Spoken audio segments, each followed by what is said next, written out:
नमस्कार, स्वागत है आपका जनगणमन 24/7 पर, जो कि मेरा यूट्यूब चैनल है। आप उसे लाइक करें, सब्सक्राइब करें। अमेरिका के राष्ट्रपति डोनाल्ड ट्रंप ऐसा लगता है कि बार-बार मोदी जी की बेइज्जती करते हैं। क्यों? क्योंकि उनकी मजबूरी है अब पाकिस्तान के आर्मी चीफ आसिम मुनीर को बार-बार बुलाकर अपने गोद में बैठाने की। आपको याद होगा कि जब से ऑपरेशन सिंदूर हुआ है, इसके पहले वो 2 बार मिल चुके हैं और अब तीसरी बार भी खबर ये आ रही है कि डोनाल्ड ट्रंप ने उनके साथ तारीफ भी की है, उनके साथ लंच किया है और अभी बस 2 दिन पहले की ही ये खबर है और 2 दिन भी नहीं बल्कि कल की खबर है। यूएस प्रेसिडेंट डोनाल्ड ट्रंप, इसका स्क्रीनशॉट मैं आपको दिखाती हूँ और तमाम पाकिस्तान की जो वेबसाइट्स हैं और भी वेबसाइट्स पे खबर है और ये देखिए उन्होंने क्या लिखा है। Trump calls field marshal Munir a highly respected general. और Trump made the remarks during a press conference at his Mar-a-Lago residence in Palm Beach, Florida, where he also announced a new class of heavily armed warships that will bear his name, an honor typically reserved for former presidents. When asked about negotiations between Russia and Ukraine, Trump claimed his administration had stopped 8 wars, including what he described as a potential nuclear conflict between Pakistan and India. यानी कि एक बार फिर से वो ये कहते हैं कि देखिए हमने रुकवाया भारत और पाकिस्तान के बीच का युद्ध और आसिम मुनीर एक बहुत ही हाईली रिस्पेक्टेड जनरल है। Trump claimed that 8 planes were shot down as tensions intensified before the situation was brought down under control. We have solved many wars, and the only one we have not solved yet is Russia and Ukraine, he said, noting deep seated hostility between Moscow and Kiev. The comments are the latest in a series of public commendations Trump has made about Field Marshal Munir since their meeting in Washington in June. On June 19th, Trump extended an unprecedented invitation to Munir for a luncheon at the White House. Since then, he has repeatedly praised the army chief, at one point referring to him as my favorite field marshal. On October 29th, while discussing the Pakistan-India conflict, Trump again lauded Munir, calling him a great fighter. He said that while he had a strong relationship with the Indian Prime Minister Narendra Modi and was negotiating a trade deal with India, he also held Pakistan's leadership in high regard. The Prime Minister of Pakistan is a great guy, and the Field Marshal, they have a Field Marshal. You know why he's a Field Marshal. He's a great fighter. अब सवाल ये उठता है कि बार बार पाकिस्तान को गोद में बैठाने की डोनाल्ड ट्रंप की क्या मजबूरी है और साथ ही में मोदी जी को कितना डोनाल्ड ट्रंप कर देते हैं, भारत को वो कितना हल्का समझते हैं। इसी को लेकर आज सवाल भी खड़े किए हैं। कांग्रेस नेता जयराम रमेश का एक ट्वीट आया है, उस ट्वीट को मैं आपको दिखाना चाहती हूं। उन्होंने इस ट्वीट में क्या लिखा है ये देखिए।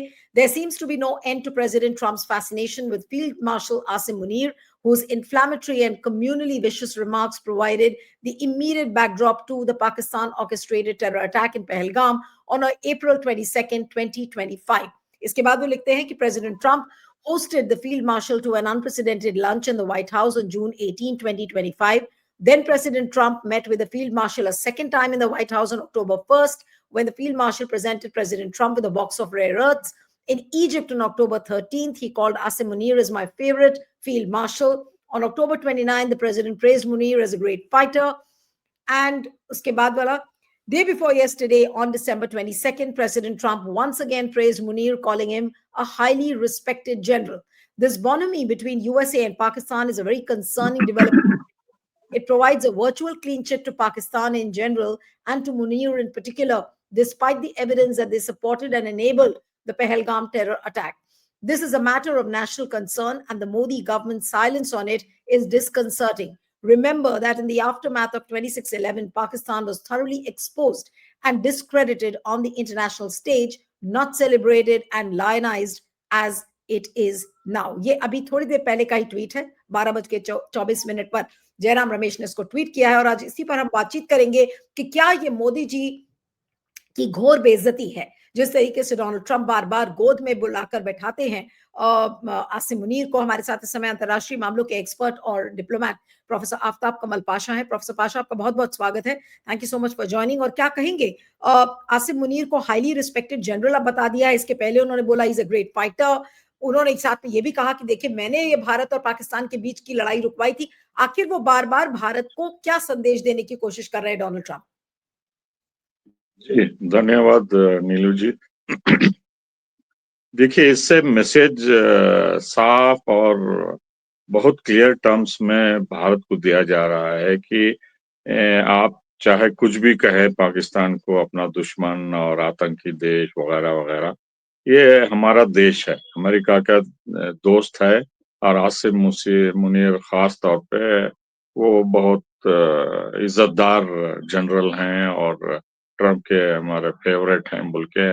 तो इससे साफ जाहिर होता है कि जो भारत का नजरिया है अमेरिका का, स्ट्रेटेजिक पार्टनर और माय डियर ट्रम्प और हाउडी मोडी जो भी इन्होंने कहा, तो उसको बार बार चैलेंज कर रहे हैं और प्रेशर डाल रहे हैं कि आप जो समझते हैं पाकिस्तान के बारे में हम उससे सहमत नहीं हैं। आप एक गलत फहमी में है कि पाकिस्तान कमजोर देश है, आतंकी देश है वगैरह वगैरह, तो आतंक के लिए हमारे साथ कोऑपरेट कर रहा है बोल के। तो ये चैलेंज जो है बढ़ता जा रहा है और बार बार कहना कि ऑपरेशन सिंदूर उन्होंने रुकवाया और वरना हजारों के लाखों के लोग न्यूक्लियर वॉर में शहीद हो जाते थे। तो इसका जिक्र ये है कि अगर आप दोबारा छेड़ेंगे तो हम वही करेंगे जो ऑपरेशन सिंदूर में किया। तो एक तरीके से ये वार्निंग भी है भारत के लिए कि आप ऐसा कुछ मत सोचिए जो ऑपरेशन सिंदूर में आपने जो किया कि दोबारा आप रिपीट कर सकते हैं हमारे दोस्त के खिलाफ। और खास तौर पे जब आसिम मुनीर फील्ड मार्शल और हमारे ग्रेट जनरल और फेवरेट जनरल हैं, उनके खिलाफ कोई कार्रवाई नहीं कर सकते बोल के। तो इससे बढ़ावा मिलता है आसिम मुनीर को कि जो है ग्रेटेस्ट सुपर पावर अमेरिका जो है उनके बैकिंग कर रहा है, सपोर्ट कर रहा है। और जो भी वो भड़काऊ वाले स्टेटमेंट दे रहे हैं, अमेरिका उस पे टिप्पणी नहीं करता और वो सराहता है और सपोर्ट करता है। तो ये भारत के लिए बड़ी चुनौती है और मेरे ख्याल से जो भी प्रेशर डाला जा रहा है भारत के ऊपर पाकिस्तान के ज़रिए टैरिफ को लेके, भारतीयों को हथकड़ी डाल के या ऑपरेशन सिंदूर को लेके या ब्रिक्स में और American sanctions on Indian companies को लेके और इमिग्रेंट इशू को लेके H1B वीजा और वगैरह वगैरह। तो ये लंबी लिस्ट है जो अमेरिका भारत पे प्रेशर डाल रहा है और फिर भी यहाँ ये गवर्नमेंट, एनडीए की गवर्नमेंट और खास तौर पर नरेंद्र मोदी चुपचाप हैं और ये बेइज्जती सह रहे हैं एक के बाद एक।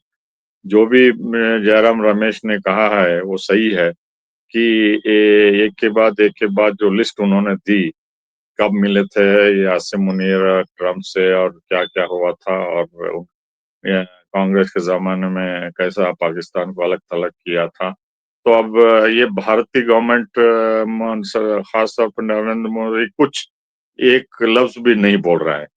तो ये इशारा दे रहे हैं जयराम रमेश कि आप जब हमारे दुश्मन को बढ़ा-चढ़ा के बताया जा रहा है अमेरिका की तरफ से, आप क्यों कदम नहीं उठा रहे हैं?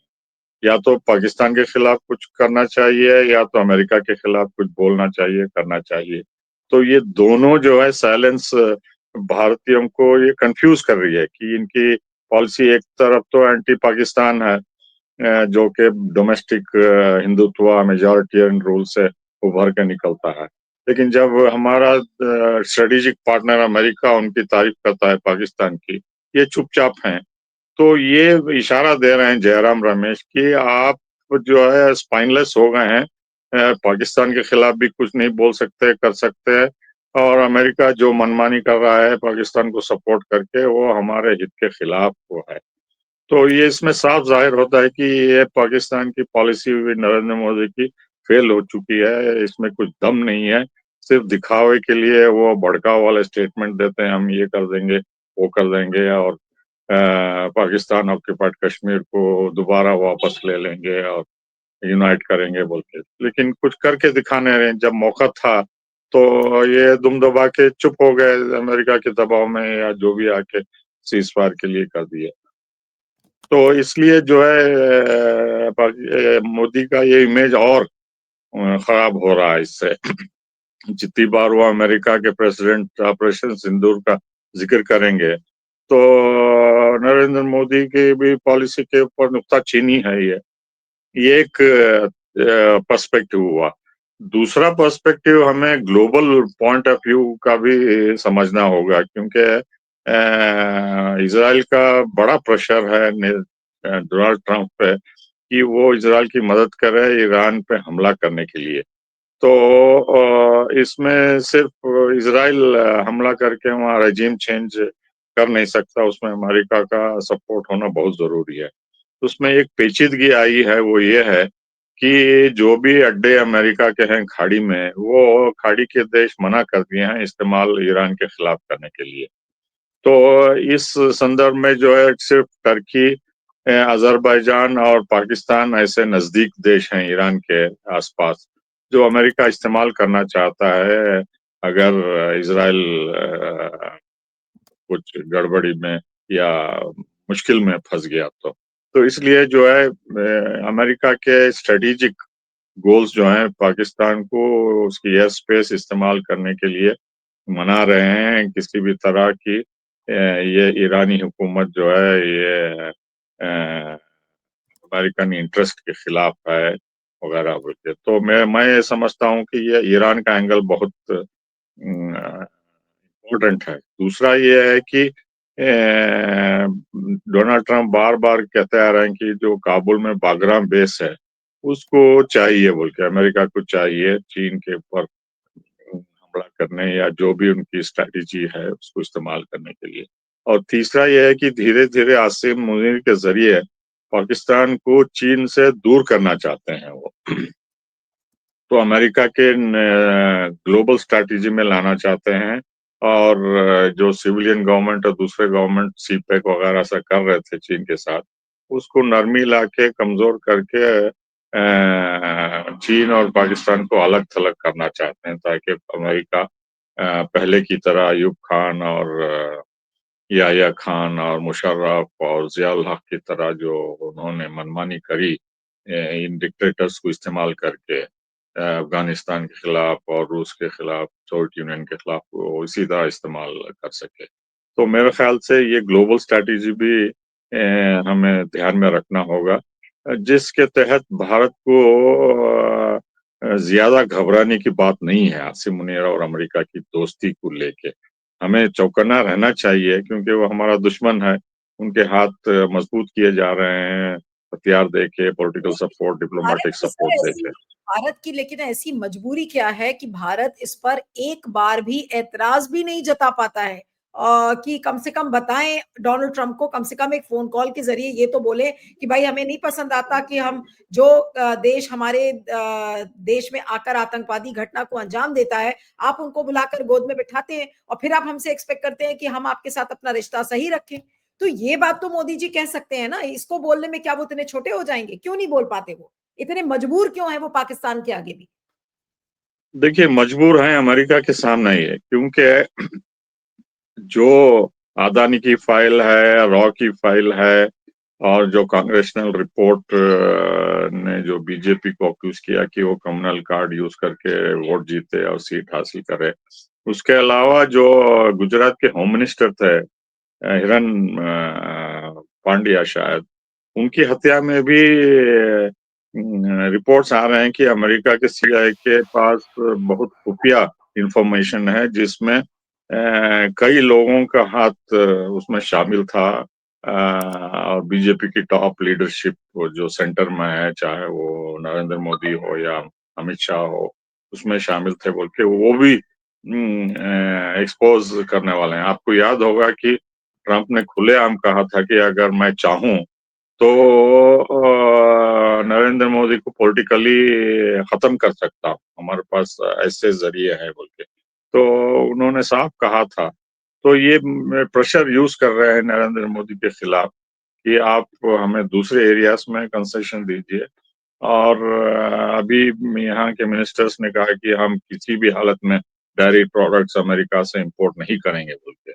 और जो कंसेशंस एग्रीकल्चर प्रोडक्ट्स और दूसरे में है, देखिए बेसिकली इकोनॉमिक प्रॉब्लम जो भारत फेस करने वाला है टैरिफ से, अमेरिका से वगैरह, तो भारत की आर्थिक स्थिति बहुत कमज़ोर हो जाएगी और इस गवर्नमेंट का खात्मा होगा।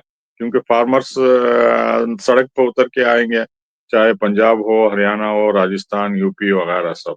तो बड़ा मुश्किल का मसला हो जाएगा।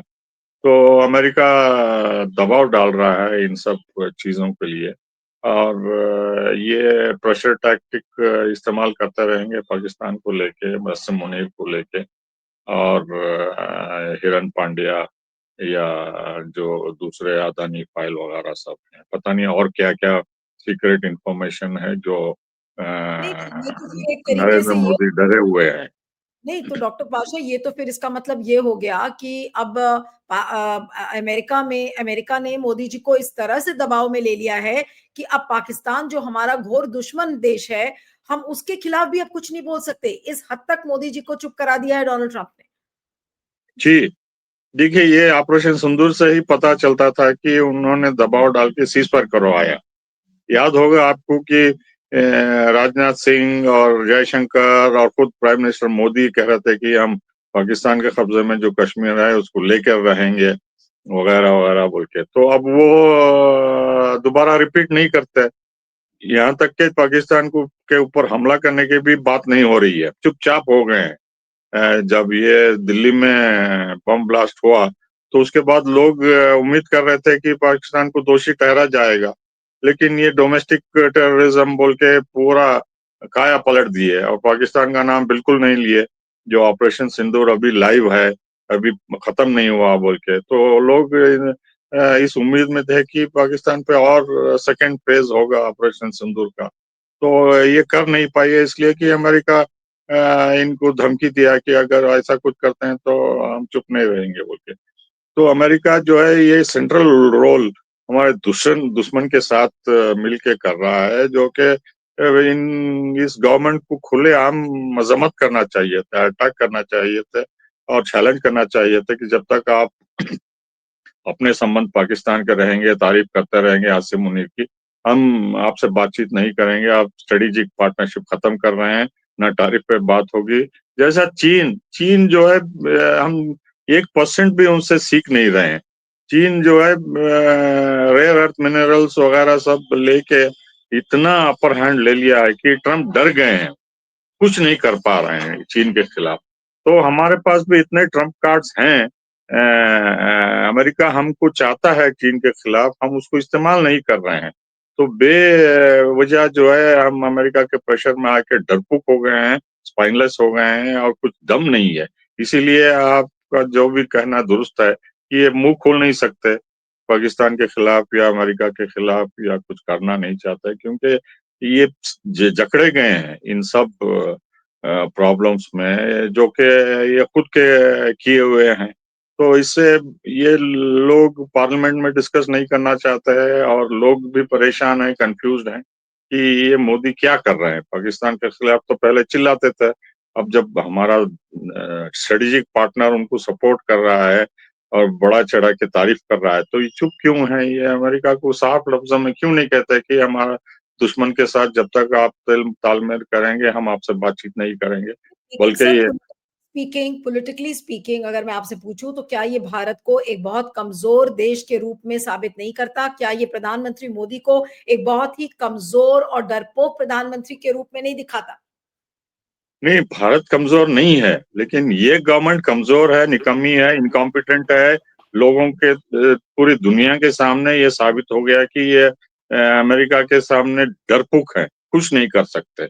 ये अमेरिका के सामने कुछ करेंगे तो दोबारा अमेरिका इन पे हमला करेगा पॉलिटिकली, डिप्लोमैटिकली वगैरह आइसोलेट करेगा।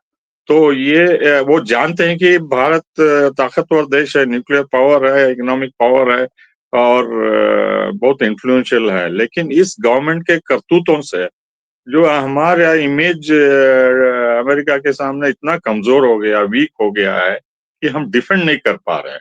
तो ये पॉलिटिकल लीडरशिप की वन मैन शो से हो रहा है सब क्योंकि ये मोदी सरकार जो है इतनी निकम्मी हो गई है कि ये कुछ कर बोल नहीं पा रहे हैं, कुछ कर नहीं पा रहे हैं और अमेरिका इसका पूरा फ़ायदा उठा रहा है, हमारे दुश्मन भी फ़ायदा उठा रहे हैं, पाकिस्तान हो या पड़ोसी देश हों, सब मिला के जो है धक्के एक के बाद धक्के मार रहे हैं। देखिए छोटा सा देश बांग्लादेश हम पे गुर आ रहा है, आंख में आंख डाल के चैलेंज कर रहा है हर एक बात पे, तो हम कुछ नहीं कर पा रहे हैं।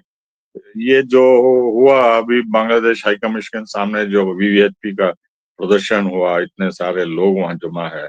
अगर मुस्लिम देशों में भारत के खिलाफ ऐसा प्रदर्शन होता है, जब यहाँ मुसलमानों का लिंचिंग होता है या कुछ भी होता है, तो क्या ये गवर्नमेंट चुप रहेगी? तो सिर्फ एक हिंदू के मारने जाने पे इतना बड़ा शोर मचा रहे हैं। अगर इतने सारे मुसलमानों को जो टारगेट किया गया है, सभी 56 इस्लामिक देशों में अगर मुजाहरे होते हैं इंडियन एम्बेसी या हाई कमीशन के सामने, क्या ये भारत सरकार चुप रहेगी? जो ये कर रहे हैं, ये सोच नहीं सकते कि इसके इम्प्लीकेशंस क्या होंगे हमारे फॉरेन पॉलिसी पे। ये हिंदुत्व एजेंडा लेके जो है ये देश को कमजोर कर रहे हैं और बहुत नुकसान होने वाला है आगे चल के। जी। बिल्कुल।